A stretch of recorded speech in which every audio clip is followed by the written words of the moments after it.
ከፍተኛ ተቃውሞ በኢትዮጵያ የተለያዩ ቦታዎች ላይ በሚገኙ ወጣቶች ተነስቷል። ይህ በዩኒቨርሲቲዎች የተነሳው ተቃውሞ ድንገተኛ ቢሆንም ተጋግሎ ቀጥሏል። አቶ ጀዋር ይህንን ሁኔታ በማህበራዊ ገጹ ላይ ተላከልኝ ያላቸውን መረጃዎችም አከታትሎ እየለቀቀም ይገኛል። የጠቅላዩ አማካሪ ዳንኤል ክብረት አፍራሽ ትርክቶች ይጠፋሉ ሲሉ ስለ ጉዳዩ የሰጡትን ጥብቅ ምላሽ በዝርዝር እንመለከታለን። እጅግ ልብ የሚሰብር መረጃም ደርሶናል። እንዲህ አይነት አሰቃቂ አደጋ ታይቶም ተሰምቶም አይታወቅም። የበርካቶችን ልብ የሰበረ አሳዛኙን ክስተት በዝርዝር እንመለከታለን። ቢቢሲ ሊዘጋ ይሆን? የዶናልድ ትራምፕ የ5 ቢሊዮን ዶላር ክስ ማስፈራሪያ የቢቢሲ ዋና ዋና ኃላፊዎች ከስልጣን ከማስለቀቅም ባለፈ ለመቶ ዓመታት በዓለም አቀፍ ሚዲያነት የዘለቀውን የዚህን ተቋም ወደፊት እጣ ፈንታ ጥያቄ ውስጥ ከቶታል። ይህንን ጉዳይም በዝርዝር ሰዓታችን በስፋት የምናስደምጣችሁ ይሆናል። ሰላም ጤና ይስጥልን። በመላው ክፍለ ዓለማት የምትገኙ የዴ ታርጌት ኒውስ ቤተሰቦቻችን በያላችሁበት የዓለም ስፍራ ሁሉ ሰላማችሁ ይብዛልን እያልን እነሆ ለቻናላችን አዲስ ከሆናችሁ ቻናላችንን ሰብስክራይብ በማድረግ ቤተሰብ እንድትሆኑን በተጨማሪም የደወል ምልክቷን በመንካት ዘላቂ ቤተሰብነትን ከኛ ጋር እንድትመሰርቱ እንዲሁም በየዕለቱ የምንለቃቸውን ቪዲዮዎችን ከወደዳችሁ ላይክና ሼር እንድታደርጉልን እየጠየቅን ወደ መረጃዎቹ እናምራለን። መልካም ቆይታ። እጅግ ልብ የሚሰብር ዜና። በመካና መዲና አውራ ጎዳና ላይ በደረሰ አሰቃቂ አደጋ የ42 ኡምራ ተጓዦች ሕይወት ማለፉ ተሰምቷል። ይህም ክስተት በርካቶችን አስደንግጧል፣ አሳዝኗል።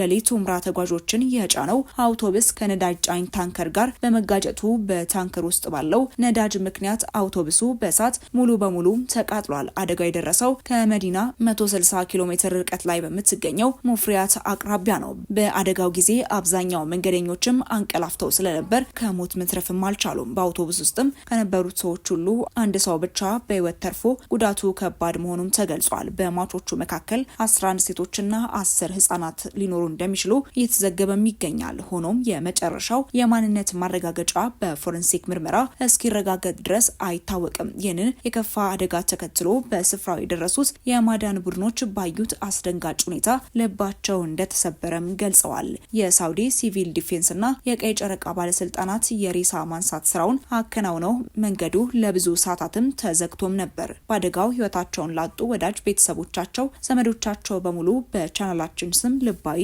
መጽናናትን እንመኛለን።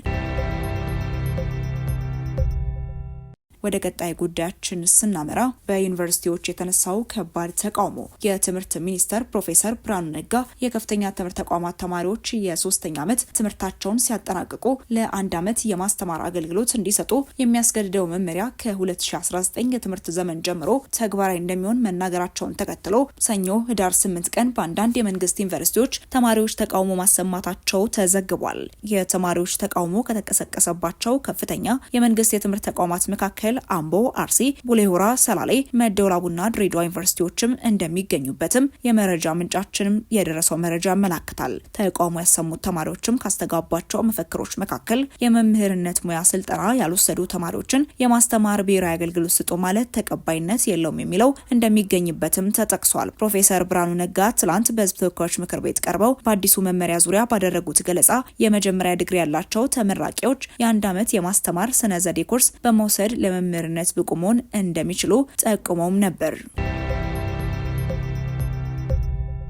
ወደ ቀጣይ ጉዳያችን ስናመራ ቢቢሲ ሊዘጋ ይሆን? የዶናልድ ትራምፕ የ5 ቢሊዮን ዶላር ክስ ማስፈራሪያ የቢቢሲን ዋና ዋና ኃላፊዎች ከስልጣን ከማስለቀቁም ባለፈ ለመቶ ዓመታት በዓለም አቀፍ ሚዲያነት የዘለቀውን የዚህን ተቋም የወደፊት እጣ ፈንታ ጥያቄ ውስጥም ከቶታል። ክሱ ያስከተለው የገንዘብ ስጋት ሳይሆን የተቋሙን የታማኒነት ምሰሶ ያናጋ መሆኑ ቢቢሲ ይዘጋሉ የሚለውን ሀሳብና ስጋት በስፋት እንዲነሳም አድርጎታል። በቀጥታ ሲታይ ቢቢሲ እንደ ተቋም 5 ቢሊዮን ዶላር እንዲከፍል ቢገደድም የክፍያ የተቋሙን ዓመታዊ በጀት ከሞላ ጎደል የሚበላም ይሆናል። የቢቢሲ ጠቅላላ ገቢ በ2024 ወደ 5.7 ቢሊዮን ፓውንድ ወይንም ወደ 7 ቢሊዮን ዶላር ገደማ የነበረ ቢሆንም አብዛኛው በኦፕሬሽን ወጪዎች ላይ የሚውል ነው። እንዲያለ ግዙፍ የገንዘብ ቅጣት አንድን የግል ኩባንያ በቀላሉ ሊያከስርና ሊዘጋው ይችላል። በትክክልም ስጋቱ የሚመነጨው ከዚህ የገንዘብ መጠን ነው። ክሱ ዶናልድ ትራምፕ እንዳሉት ከቀጠልና ፍርድ ቤቶችም ካጸኑት ቢቢሲ አሁን ባለበት አወቃቀር መቀጠል የማይችልበት ደረጃ ላይ ሊደርስ ሊደርስም ይችላል።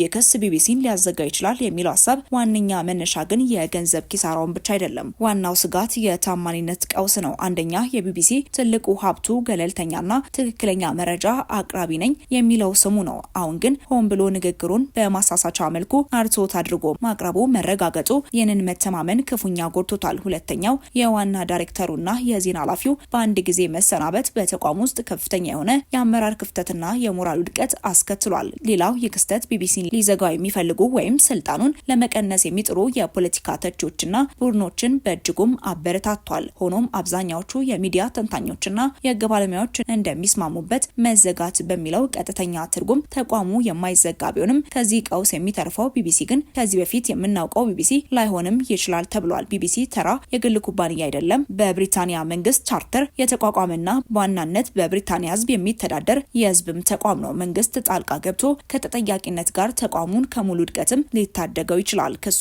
በገንዘብ ቅጣት ከተጠናቀቀ ተቋሙ ከዚህ በፊት ታይቶ የማይታወቅ የገንዘብ ቁጠባ፣ የሰራተኞች ቅነሳና የአገልግሎት ቅነሳ ለማድረግም ይገደዳል። ይህ ምናልባት አንዳንድ ክፍሎችን እንደ ዓለም አቀፍ አገልግሎት ያሉ እስከ መዘጋትም ሊያደርስም ይችላል። ዶናልድ ትራምፕ የ$5 ቢሊዮን ክስ የመሰረቱት ቢቢሲን ለመዝጋት ባለው ሀሳብ ተነሳስተውም ሊሆንም ይችላል። ምንም እንኳን ተቋሙ በህግ ፊት ሙሉ በሙሉ ባይዘጋም የክስተት አስከትለው የገንዘብና የታማኒነት ጉዳይ የቢቢሲን የወደፊት ህልውና አደጋ ላይ የጣልና በ100 ዓመት ታሪክ ውስጥም የገጠመው ትልቁ ቀውስም ሆኖ ተመዝግቧል።